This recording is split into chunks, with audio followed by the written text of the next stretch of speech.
প্রত্যেক জাতির জন্য রয়েছে রাসূল। যখন তাদের রাসূলগণ আগমন করে তখন ন্যায়সঙ্গতভাবে তাদের মধ্যে ফয়সালা করা হয়। তাদের উপর কোনো প্রকার জুলুম করা হয় না। ওরা বলে, তোমাদের সেই ওয়াদা কখন বাস্তবায়িত হবে? যদি তোমরা সত্যবাদী হয়ে থাকো তো দেখাও। আপনি বলে দিন, আমি আমার নিজের উপকার অথবা ক্ষতির মালিক নই, বরং আল্লাহ যা ইচ্ছা করেন। প্রত্যেক জাতির জন্য একটি নির্ধারিত সময় আছে। যখন তাদের নির্ধারিত সময় এসে উপস্থিত হবে তখন এক মুহূর্ত আগে বা পরে করা হবে না। আপনি বলে দিন, তোমাদের কি ধারণা? আল্লাহর শাস্তি তোমাদের উপরে যদি রাতের বেলায় অথবা দিনের বেলায় এসে যায়, তারপর তোমরা আল্লাহর কাছে কি দ্রুত কামনা করবে? তাহলে কি আযাব যখন এসে যাবে তখন তোমরা ঈমান আনবে? এখন কেন? একটু আগেই তো তোমরা আযাব দ্রুত কামনা করছিলে। অতঃপর জালিমদেরকে বলা হলো, চিরস্থায়ী শাস্তির স্বাদ গ্রহণ করো। তোমাদের অর্জিত অপরাধের শাস্তি ছাড়া অন্য কোনো শাস্তি দেয়া হবে না। ওরা আপনার কাছে খবর জানতে চায়, উহা কি? কিয়ামত বা আযাব সত্য? আপনি বলুন, হ্যাঁ, আমার রবের কসম, নিশ্চয়ই উহা সত্য, এবং তোমরা আল্লাহকে পরাভূত করতে পারবে না। যারা নিজেদের উপর অত্যাচার করেছে, পৃথিবীর সকল সম্পদ যদি তাদের হতো এবং তা দিয়ে যদি মুক্তিপণ দিত, তাতেও কোনো উপকার হতো না।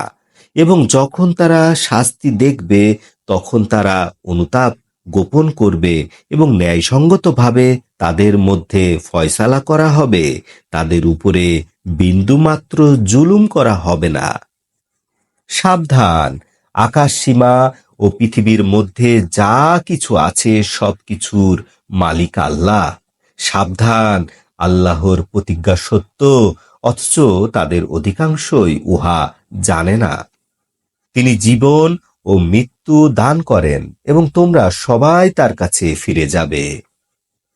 হে মানবমণ্ডলী, নিশ্চয় তোমাদের রবের পক্ষ হতে তোমাদের কাছে উপদেশ এসেছে এবং অন্তরের রোগ মুক্তি এবং মুমিনদের জন্য হেদায়েত ও রহমত। আপনি বলে দিন, আল্লাহর অনুগ্রহ এবং দয়া এ নিয়েই যেন তারা সন্তুষ্ট থাকে। তারা যা সঞ্চয় করে তার চেয়ে ইহা উত্তম। বলো, তোমরা কি ভেবে দেখেছ আল্লাহ তোমাদের জন্য যে রিজিক অবতীর্ণ করেছেন, পরে তোমরা তার কিছু বানিয়েছ হারাম ও কিছুকে হালাল? বলো, আল্লাহ কি তোমাদেরকে অনুমতি দিয়েছেন, নাকি আল্লাহর নামে তোমরা মিথ্যা রটাচ্ছ? যারা আল্লাহর উপর মিথ্যা রটনা করে তাদের কিয়ামত সম্পর্কে কি ধারণা? নিশ্চয় আল্লাহ তাআলা মানুষের উপর বড় অনুগ্রহশীল, অথচ তাদের অধিকাংশই কৃতজ্ঞতা জ্ঞাপন করে না। এবং আপনি যে অবস্থাতেই থাকুন না কেন আর যা কিছু তেলাওয়াত করুন না কেন, আল্লাহর পক্ষ হতে কোরআন থেকে, এবং তোমরা যে আমলই করো না কেন, আমি তোমাদের উপর সাক্ষী থাকি যখন তোমরা তাতে নিমগ্ন হও। তোমার রব থেকে গোপন থাকে না জমিনের বা আসমানের অণু পরিমাণ কিছুই, এবং তা থেকে ছোট বা বড়, তবে এর সবকিছুই রয়েছে সুস্পষ্ট কিতাবে।